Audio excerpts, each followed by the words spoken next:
यो तुम कैसी बात करता जी? तुम्हारे पास रेट नहीं, हमारे पास डेट नहीं, हम सेट कैसे करेगा?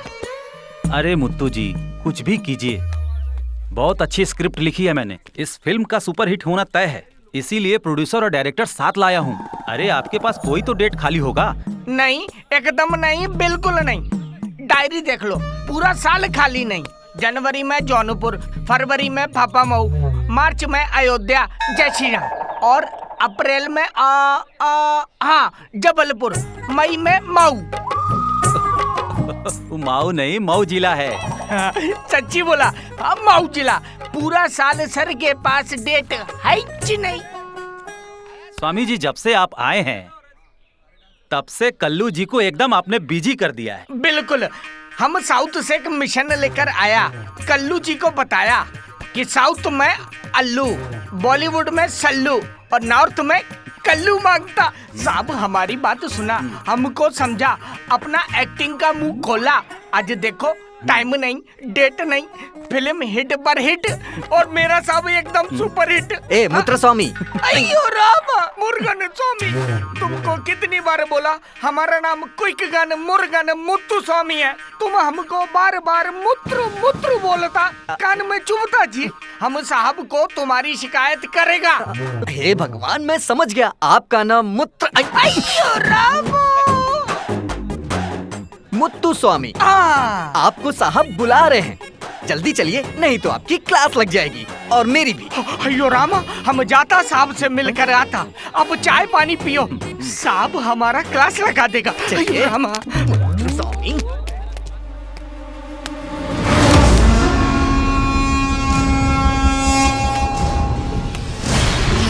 अरे आई आई जीजा जी, आई आई आई, बैठी बैठी, आई बैठी। ई सारा लोग उहे लोग बा जे राउर कर्जा लेके डकार गइल बा। मूलो देवे में इन्हीं के कलेजा फटता। हाय देखी ससुर के नाती के रउआ के देख के मुंह देले बा।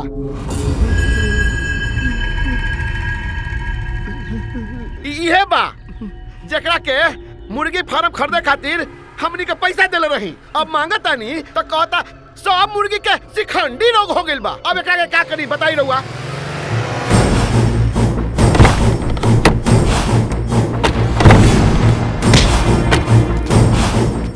अब का सोचता नहीं बताई ना।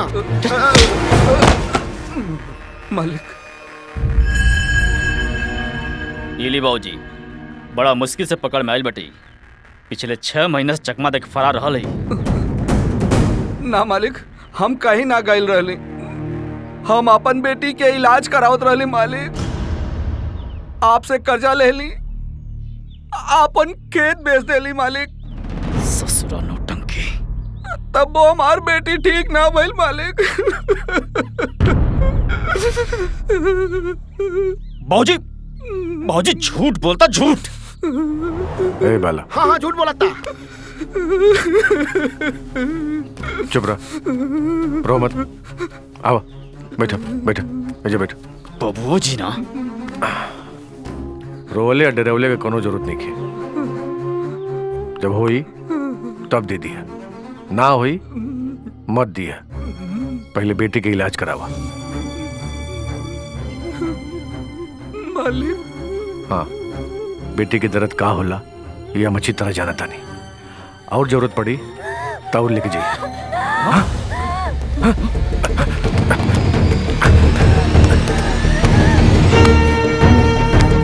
अरे क्या सुना था? अरे जल्दी आओ। ए भूपत, ए बाबू जल्दी आओ, हमरा बच्चा के फिर से दौरा पड़ गइल बा।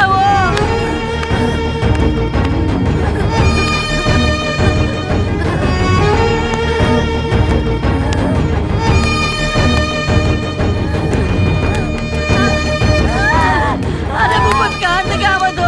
अरे तुम देखो, अरे देखो। चुप हो जा, चुप हो जा। अरे बाबू, डॉक्टर साहब जल्दी ठीक हो जाए ना। चौधरी साहब हौसला रखिए। आखिरी सिलसिला कब ले चली डॉक्टर साहब? 14 साल से ही सुई हमारा बेटी के देह में ना हमारा करेजा में भाला निहर चुभेला। बहुत दर्द होला डॉक्टर साहब, बहुत दर्द।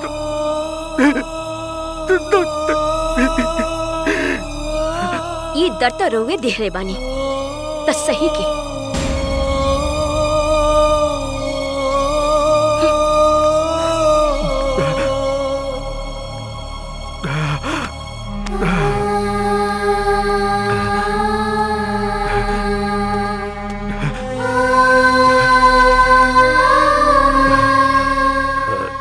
चौधरी साहब, आपसे एक बात पूछे की चाहत रहनी है, पर हमारी हिम्मत न पड़ल।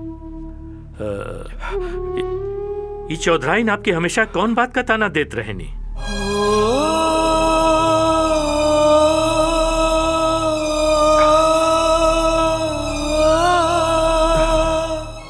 हम सच कहा तानी जजमान, ए बार रउआ के बेटी होई, घर में लक्ष्मी आई लक्ष्मी।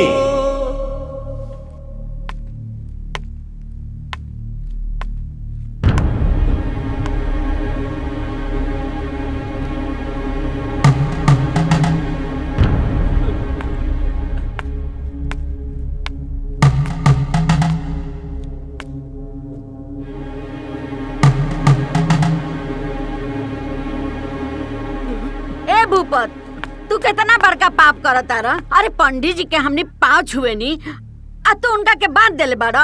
छोड़ा उनका के। ना रे माई, छाती ठोक के कहले बड़े कि अब की बार बिटिया हुई, अगर तोहर पतरा झूठ भइल लूं तोहर जतरा बिगाड़ दे, जान लियो। अरे जजमान, ये का कहता नहीं, हम तो वह कहता नहीं जोन ग्रह नक्षत्र बतावता। पंडित जी, ये पतरा पतरी देखल सब बेकार। 7 पुछ से हमनी के इंतजार करता नी कि एगो बेटी हो जाइत, घर में लक्ष्मी आइत, हमार खानदान तर जाइत। लेकिन हर बार पत्रा दिखावल जाला, हर बार पंडित लोग कहेला, हमनी के भरोसा देला, लेकिन होला का है बेटा हो जालन। गोली या बंदूक चलावे के खातिर। अम्मा जी चदरवा कहाँ बा? अरे वही जा नीचवा बा, जाके ले ले। ए भगवान बेटी हो जाए, ए भगवान बेटी हो जाए, ए भगवान बेटी हो जाए। अरे चौधरी जी बधाई हो बधाई, बेटी भइल बिया, लक्ष्मी आइल बिया, लक्ष्मी। अरे भूपत, बेटी हो गई, हमार खानदान तर गई, लक्ष्मी आ गई। ए बाबू, तारा के राखी बांधे वाली आ गई हो। बेटी भाई बा? भाई। अरे हमार बाबू, बेटी हो गई, लक्ष्मी आ गई, हमार घर तर गई, तर शौक पूरा हो गई बेटा। और भाई जजमान, हम पहले कहले रही ना कि बेटी होई। देखनी सब सच हो गई। हाँ पंडित जी, सच हो गई। हाँ पंडित जी, वो सही कहले रही। कॉल सुलभ माफ करी पंडित जी। हाय दक्षिणा रख ले। लक्ष्मी खुश रहा, खुश रहा। हे भगवान, जान बच गई। धन्य हो भगवान, बिटिया दे दिला हमरा।